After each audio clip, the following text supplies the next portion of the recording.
गुजरात की बंदरगाहों पर लाखों करोड़ रुपए का नशीला पदार्थ पकड़ा जाता है। क्या सीबीआई ईडी को अडानी की बंदरगाहों का रास्ता नहीं पता?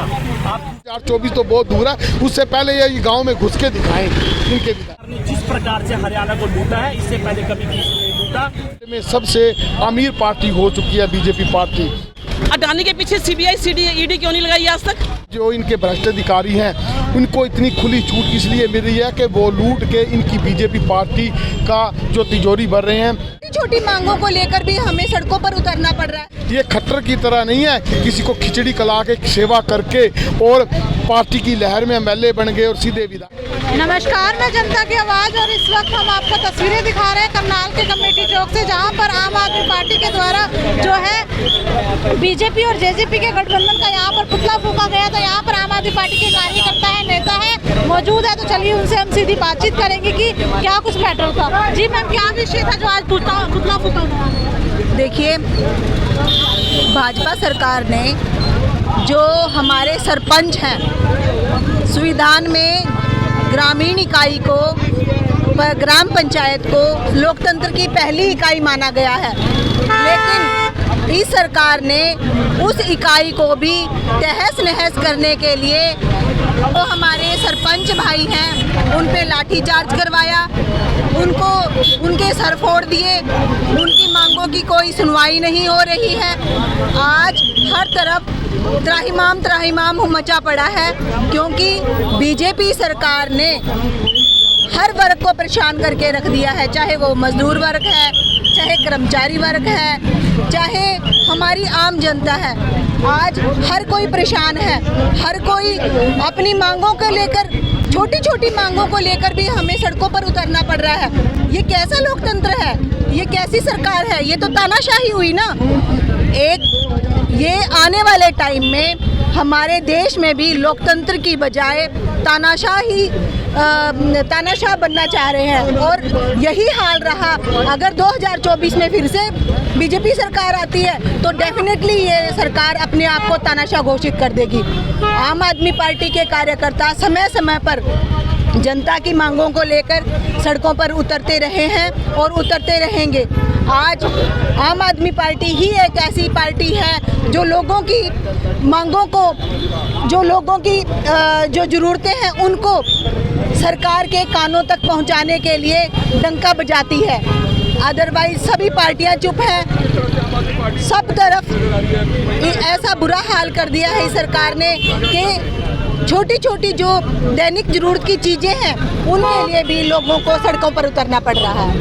आज हम यहाँ पे घंटाघर वाल्मीकि चौक पर इकट्ठा हुए हैं, वो इसलिए हुए हैं क्योंकि बीजेपी और जेजेपी गठबंधन सरकार हर एक ऐसे वर्ग को, हर एक आम आदमी को आवाज़ उठाने से रोक रही है, क्योंकि मतलब ये सरकार झूठ के पटारे की है। खट्टर सरकार भी झूठ की सरकार से सरकार चला रहे हैं, गठबंधन की सरकार चला रहे हैं। और आज इन्होंने जो सरपंचों पर हरियाणा के अंदर लाठीचार्ज किया है, हमने उस विषय में यहाँ पे उनका साथ देने के लिए खट्टर सरकार और बीजेपी सरकार का यहाँ पे पुतला फूंका।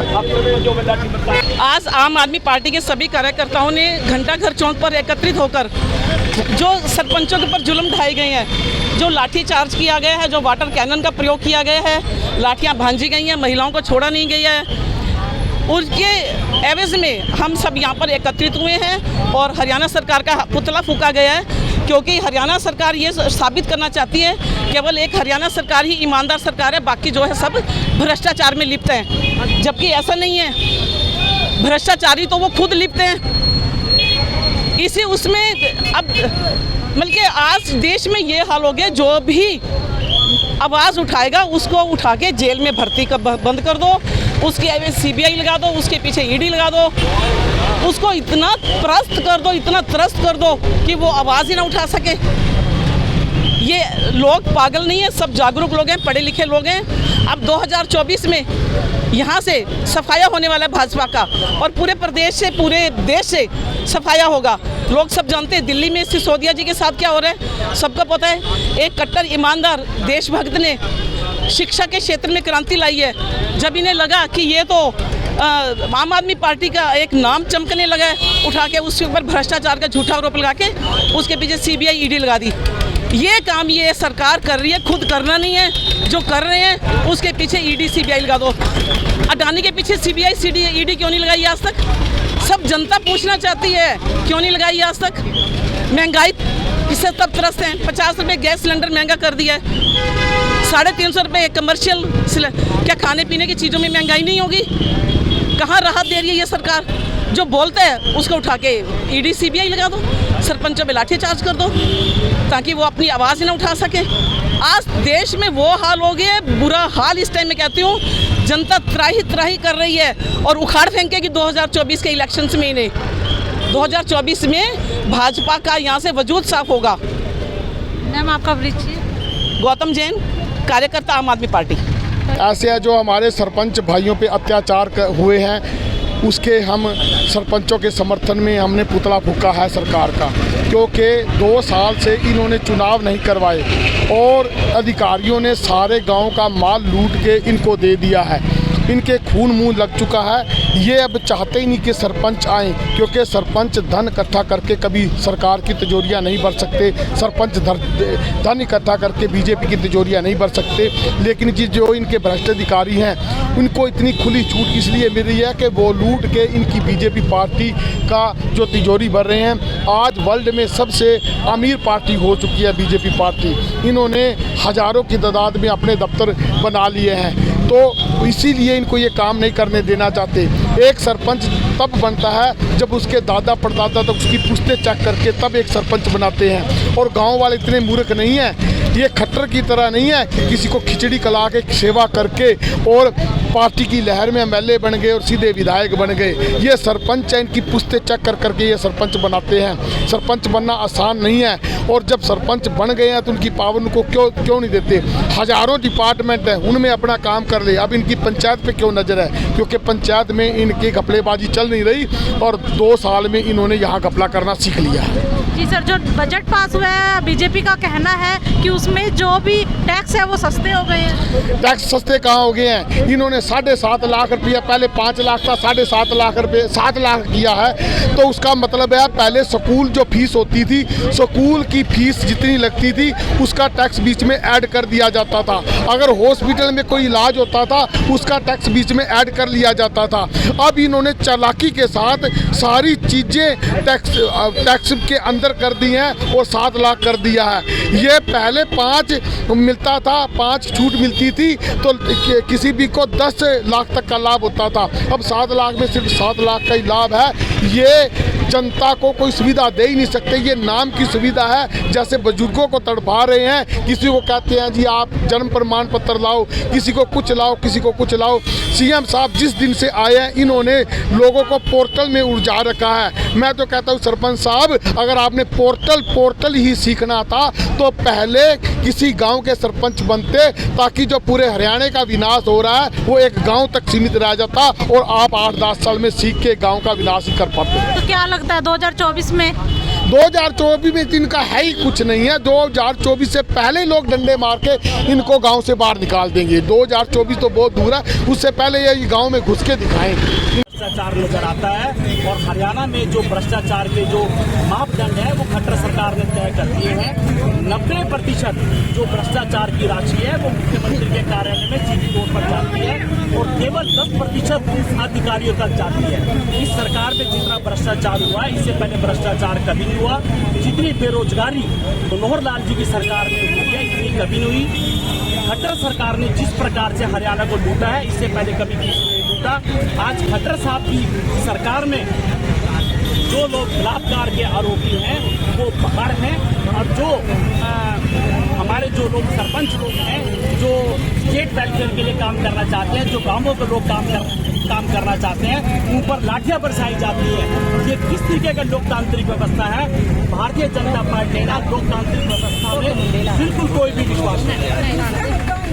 राइट टू रिकॉल से क्या दिक्कत है? वो तो अच्छी चीज़ है। वो तो अगर कोई सरपंच अच्छा काम नहीं करेगा तो डेफिनेटली जनता ने उनको चुना है, तो जनता के पास उनका हक है, वो हटा सकते। इसमें क्या दिक्कत है? देखिए एक देश, एक संविधान, एक नियम। यदि राइट टू रिकॉल करना है तो वो एमएलए के लिए भी होना चाहिए, एमपी के लिए भी होना चाहिए और बाकी पदों के लिए भी होना चाहिए। केवल सरपंचों के लिए राइट टू रिकॉल नहीं होना चाहिए। एक देश, एक संविधान, एक नियम, और एक ही नियम सब पर लागू होना चाहिए। आप करो ना, फिर आप एमएलए के लिए भी कीजिए, आप एमपी के लिए भी कीजिए। ये कानून आप सबके लिए लाइए ना, आप केवल सरपंचों के लिए ही क्यों? भ्रष्टाचार की बात कर रहे हैं। मनीष सिसोदिया को जो है गिरफ्तार कर लिया गया है, सीबीआई की जांच हुई है, उसमें आरोपी होंगे, इसी वजह से गिरफ्तार किया गया है। मनीष सिसोदिया जी पर कोई भी आरोप अभी तक सिद्ध नहीं हुआ है। मनीष सिसोदिया जी ने दिल्ली के 20 लाख बच्चों का भविष्य उज्जवल किया है। लगातार दिल्ली में शिक्षा का कार्य जारी है। आज मनीष सिसोदिया जी ने जो दिल्ली में शिक्षा का जो मॉडल दिया है, उसकी चर्चा केवल हमारे देश में न होकर विदेशों में भी हो रही है। मतलब बिना किसी एविडेंस के, बिना किसी प्रूफ के कोई फ्रीडम नहीं है सीबीआई के पास। देखिए, भारतीय जनता पार्टी के शासनकाल में पिछले 9 वर्षों से जितनी भी सरकारी एजेंसीज हैं, उनका लगातार दुरुपयोग जारी है। इसका मैं आपको उदाहरण दे देता हूँ। यदि सीबीआई और ईडी को यदि जांच करनी है तो वो गुजरात में जांच क्यों नहीं होती? गुजरात में गली गली में शराब बिकती है, जबकि गुजरात एक ड्राई स्टेट है और वहाँ पे होम डिलीवरी होती है। गुजरात की बंदरगाहों पर लाखों करोड़ रुपए का नशीला पदार्थ पकड़ा जाता है। क्या सीबीआई ईडी को अडानी की बंदरगाहों का रास्ता नहीं पता? आप दूसरा एग्जाम्पल लीजिए, तीसरा एग्जाम्पल लीजिए हरियाणा का। हरियाणा में कोरोना काल में किस प्रकार से शराब में घोटाला हुआ? कोरोना काल में सैकड़ों करोड़ का घोटाला हुआ और कितने लोगों की जान गई? ये बात किसी से छुपी नहीं है। ये शराब कांड के घोटाले की नहीं, ये आम आदमी पार्टी के बढ़ते कदमों को रोकने का प्रयास है। जो ये आम आदमी पार्टी के बढ़ते कदमों से डरे हुए हैं, ये अरविंद केजरीवाल से, आम आदमी पार्टी से डरे हुए हैं, क्योंकि जो शिक्षा और चिकित्सा के जो मुद्दे हैं, ये उनको ठेस पहुंचाना चाहते हैं। वो जनता से प्रत्यक्ष रूप से जुड़े हुए हैं, ये उसमें गतिरोध डालना चाहते हैं। पर आम आदमी पार्टी का शिक्षा का, चिकित्सा का, बेरोजगारी दूर करने का, भ्रष्टाचार दूर करने का, इन मुद्दों पर आम आदमी पार्टी कार्य करती रहेगी। हम झुकेंगे नहीं, हम रुकेंगे नहीं। जितना ये हमारे ऊपर जुल्म करेंगे, हम उतने ताकत होंगे, उतनी ही संख्या में देश में लोग हमारे साथ जुड़ रहे हैं। तो आपने देखा यहाँ पर जो आम आदमी पार्टी के कार्यकर्ता है, नेता, उनसे हमने बातचीत की और उन्होंने बताया किस तरह से यहाँ पर जो है करनाल के कमेटी चौक पर आज जो है जेजेपी और बीजेपी के गठबंधन का पुतला फूंका गया है। और ऐसी तमाम खबरों के लिए हमारे चैनल से बने रहिए। इसी के साथ मैं जनता की आवाज़, जय हिंद, जय भारत।